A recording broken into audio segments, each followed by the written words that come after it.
El 31 de octubre de 2025, a las 3:12 am, hora local, desde el noreste, dos AN-196 Luty Sky Geese, cada uno con 15,5 libras de incendiario de alto explosivo HI, se ladearon repentinamente y se lanzaron directamente hacia un oleoducto ubicado cerca de una estación de transferencia de combustible en Yegoriyevsk, en las afueras del sureste de Moscú, el nodo donde se cruzan los oleoductos de la refinería de Ryazan. Instagram. Dos explosiones sucesivas atronaron. Menos de 5 segundos después, a más de 17,5 millas al oeste, una columna de fuego estalló en las afueras de Voskresensk, golpeando un segundo segmento del sistema de oleoductos Koltsevoe, que desvía combustible hacia el aeropuerto de Domodedovo y los puntos de suministro civiles dentro de la ciudad. Y en los siguientes segundos, una tercera explosión incineró una sección de tubería en Lukovitsy, a unas 25 millas al sureste de Yegoriyevsk, precisamente en el cruce que alimenta combustible a la base aérea Chkalovsky, sede del Comando Operacional de Largo Alcance y el Centro de Coordinación de UAV Estratégico de la Fuerza Aérea Rusa. 3 explosiones impactaron en menos de 10 segundos, diseñadas para destruir simultáneamente los nodos de distribución primarios de la red de combustible de Moscú. Un golpe devastador para la logística militar rusa y la economía del Oblast de Moscú. La peor brigada de bomberos del mundo, con base en las afueras de Moscú, comenzó a recibir llamadas y, como ha sucedido miles de veces antes, esperarán a que el incendio se extinga antes de permitir la entrada de camiones cisterna. Antes, a las 2:46 de esa misma mañana, desde un campo agrícola en el norte del Oblast de Semi, Ucrania, 13 municiones AN-196 Luty Loitering lanzaron al unísono. La formación había sido preprogramada en 4 grupos de ataque. Un avión actuó como vehículo de reconocimiento, equipado con una cámara infrarroja que transmitía video en tiempo real, un paquete el INT para la recolección electrónica de emisiones, un módulo de corrección GPS-INS y una antena de comunicaciones direccional. Su función era la navegación decisiva, la recolección de datos del radar enemigo, la visión general de la campaña y la transmisión de datos en tiempo real al comando ucraniano. Los 12 restantes eran vehículos aéreos no tripulados kamikaze tácticos, desarrollados a partir de componentes chinos económicos, fuselajes compuestos con materiales absorbentes de radar, una sección transversal de radar de menos de 0,5 pies cuadrados, que se adaptaban al terreno a solo 32 a 49 pies sobre el suelo, cambiando constantemente de rumbo para evitar ser fijados. Cada uno portaba una ojiva HI, capaz de penetrar hasta 0,79 pulgadas de acero, y diseñada para iniciar fuegos secundarios mediante compuestos combustibles de tipo termobárico para maximizar el efecto y reducir la detección temprana. Los 12 se dividieron en 3 células tácticas de 4 cada una, aproximándose desde 3 direcciones. En una formación de flecha de 3 puntas, Alpha Cell impactó un tramo de tubería que discurría por un bosque ralo al norte de Smolensk, donde las juntas de tierra son propensas a agrietarse por el calor y la presión.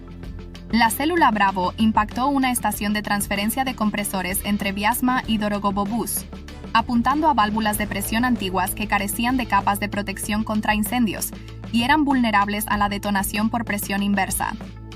La célula Charlie apuntó al cruce de Bryansk, donde los sensores electrónicos recién instalados podrían sobrecargarse térmicamente si se propagaba un incendio. Cada célula atacó en formación de abanico, con un escalonamiento de tan solo 5 a 7 segundos, lo que garantizaba detonaciones casi simultáneas en puntos separados por decenas de miles de metros. Los analistas ucranianos calcularon solo un 8,3% de probabilidades de éxito total, pero la fortuna nunca falta en la guerra, y hoy dieron en el clavo. A las 03:04:12, el primer grupo atacante, un 196 Luty, penetró la zona de detección del radar 96 L6E, uno de los puestos más modernos que custodiaban Moscú. Volaron a baja altura, siguiendo el terreno, hacia lo que se consideraba el espacio aéreo más seguro de Rusia, una cúpula de defensa aérea multicapa que, según los generales, nada podía penetrar. En las pantallas de mando rusas, aparecieron destellos brillantes a velocidad acelerada. 2 baterías Pantsir S-1 abrieron fuego de inmediato. 6 misiles 57 SIC, cada uno con un coste de $70,000, se dirigieron rugiendo hacia la formación de UAV. Eran armas de precisión, disparadas esta vez con desesperación, ya que los objetivos no eran aeronaves de gran tamaño ni misiles de crucero rápidos. Eran Ghosts de 3 metros de largo, con revestimiento compuesto y capacidad de absorción de radar, con un cerebro de control comparable a un módulo ChatGPT de $20 disponible comercialmente, que volaba extremadamente bajo en máscaras de terreno y permanecía casi completamente por debajo del alcance efectivo del radar. Y ninguna tripulación de Pantsir había sido entrenada para derribar objetivos como ese. Pero la fortuna llegó. Un misil se desvió e impactó en un Liu-Ti, detonando en una bola de fuego en el aire. Un segundo Liu-Ti fue alcanzado por metralla. Perdió el equilibrio, dio una voltereta y se estrelló contra Forrest a unos 700 metros del objetivo. Otros dos siguieron avanzando, sorteando los huecos entre explosiones y abriéndose paso a través del último anillo de interceptación, donde las baterías Pantsir se habían quedado sin misiles. A las 3 horas, 5 minutos y 4 segundos, se produjo la primera detonación. Una columna de llamas de más de 30 metros se elevó desde el cruce del oleoducto principal en la estación compresora de Kolomna. Un fuego anaranjado iluminó el horizonte del sur de Moscú, señal de un ataque estratégico contra la red de combustible de Koltsevoye. 3 segundos después, mientras el mando ruso aún se tambaleaba, un segundo grupo de 4 Liu-Ti-196 se estrelló contra el cruce de 2 líneas principales de combustible. Uno fue derribado por un Tor M2 a distancia, pero los otros 3 se lanzaron como luciérnagas hacia un campo de defensa aérea destrozado. Se estrellaron contra los puntos de anclaje de control de presión, las válvulas que regulan el flujo en toda la región. 2 segundos después, se produjo una explosión. Las tuberías de acero quedaron destrozadas. Las llamas serpentearon a lo largo del oleoducto, incinerando todo en el corredor de combustible hacia el suroeste de Moscú e interrumpiendo por completo el suministro. Tan solo 3 segundos después, el tercer grupo, 3, de 196 Liu-Ti, rozó las copas de los árboles a lo largo del río Oka, acercándose a Lukavitsy desde el noreste. Este cruce es crítico, ya que el suministro principal desde Ryazán se bifurca para abastecer la base aérea Chkalovsky. No había sistemas Pantsir ni Tor en esa zona. El radar de corto alcance estaba oculto por el terreno.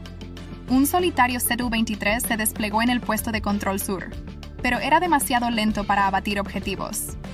A las 3 horas, 5 minutos y 11 segundos, 3 vehículos aéreos no tripulados se lanzaron al unísono. Uno impactó el alimentador principal en la estación de distribución. Los otros 2 atravesaron las débiles defensas e impactaron la cámara de control de presión y el último nodo de recolección. Pero el ataque no se detuvo allí. Mientras tanto, las explosiones aún resonaban por todo Moscú. En un bosque al sur del óblast de Yelnya-Smolensk, a más de 150 kilómetros del lugar de los hechos, un pequeño dispositivo meteorológico se despertó. Parecía una rudimentaria estación de humedad con antenas delgadas y un panel solar moteado por el polvo del bosque. Pero no era un sensor meteorológico. Era un transceptor ELINT camuflado, instalado días antes por un operador encubierto ucraniano. No emitió nada ni respondió a nadie hasta el momento en que Alfa 1 envió su primera confirmación infrarroja de la explosión de Kolomna, a las 3 horas, 5 minutos y 15 segundos. Un segundo después de recibir la señal infrarroja de Alfa 1, el puesto de ELINT envió un paquete recubierto de ultra alta frecuencia a un módulo SCADA en las profundidades del antiguo sistema de control de presión del oleoducto Druzhba. Allí, un dispositivo en línea ejecutó la congelación final de todas las válvulas de seguridad durante 10 segundos, impidiendo el aislamiento automático de la presión. Esto generó un cortocircuito interno con chispas dentro de un empalme subterráneo cerca de Kurovskoye, suficiente para que el impacto del Liu-Ti desencadenara una reacción en cadena que los diseñadores rusos habían considerado imposible.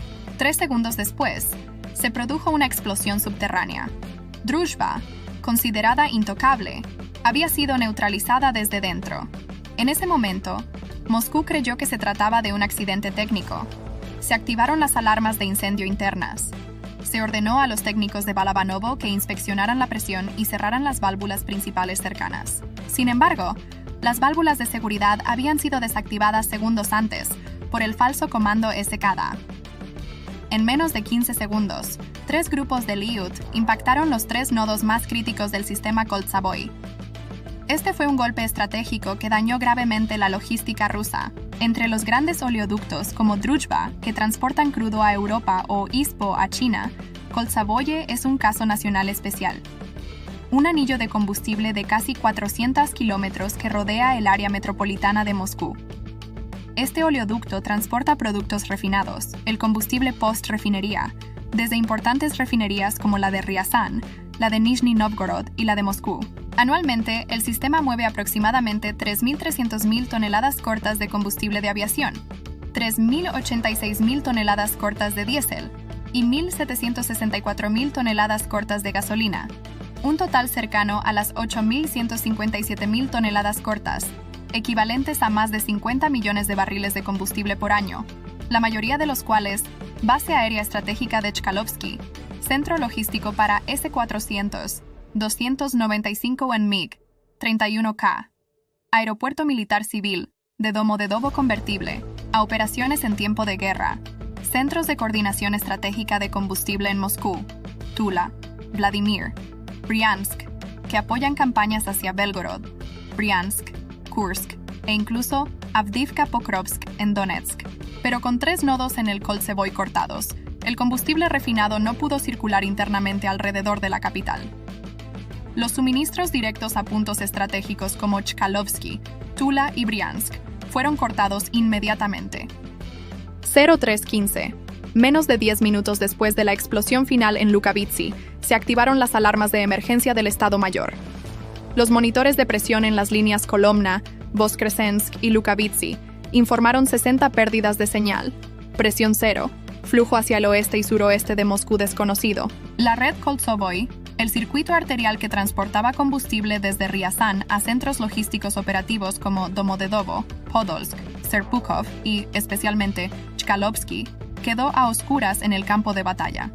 La lluvia radiactiva comenzó a extenderse. Donetsk Oriental y los regimientos de tanques del Grupo de Ejércitos 8 informaron avances más lentos debido al agotamiento del combustible de reserva. Los convoyes de petroleros se vieron obligados a desviarse a través de Gomel-Kursk-Belgorod, en lugar de reabastecerse directamente desde Ryazan. La unidad logística del eje Liman-Kupiansk 2, responsable del reabastecimiento de los convoyes de refuerzo, detuvo las operaciones, retrasando los suministros a los grupos de artillería en Kislivka, entre 6 y 8 horas. Esto obligó a las baterías Yatsint B-152 a reducir su cadencia de fuego al 20% de lo normal. Las divisiones mecanizadas del Frente Kherson-Kryvyi Rih, en el eje Novakhovka, Pola Pristan y Oleshki, redujeron sus planes de contraataque porque los camiones de combustible de repuesto no pudieron llegar a tiempo debido a la interrupción de las líneas de suministro del norte. Con un solo ataque, Ucrania obligó a Rusia a recurrir a una logística rudimentaria, pasando de la distribución por oleoductos a convoyes de petroleros, que son más lentos y propensos a emboscadas. Y ese era el objetivo de Kiev. No solo paralizar el suministro estratégico, sino también obligar a cientos de convoyes de combustible a transitar por las carreteras, convirtiéndolos en blancos ideales para vehículos aéreos no tripulados kamikaze, minas TM-62 y artillería, guiados por drones de reconocimiento. Los nuevos corredores de suministro se canalizarían a través de estrechos y peligrosos corredores, donde incluso un solo dron FPV podría destruir un largo tren de combustible. El ataque no solo perturbó la logística, sino que también debilitó la confianza interna. En una hora, términos como sabotaje interno, subversión interna y vehículos aéreos no tripulados, UAV, furtivos inundaron los grupos de Telegram y foros militares rusos. El canal cazabombardero, con fuertes contactos en la Fuerza Aérea, insinuó la peor brecha de seguridad interna desde el inicio de la guerra. Incluso mientras el Ministerio de Defensa ruso guardaba silencio, los generales moscovitas comenzaron a sospechar que las protecciones internas del FSB habían sido eludidas o penetradas.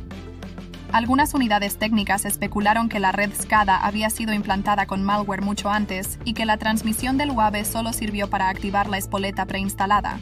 En una rueda de prensa del 3 de noviembre, el teniente general Kirilo Budanov, jefe de la Dirección de Inteligencia de Defensa de Ucrania, emitió un contundente mensaje.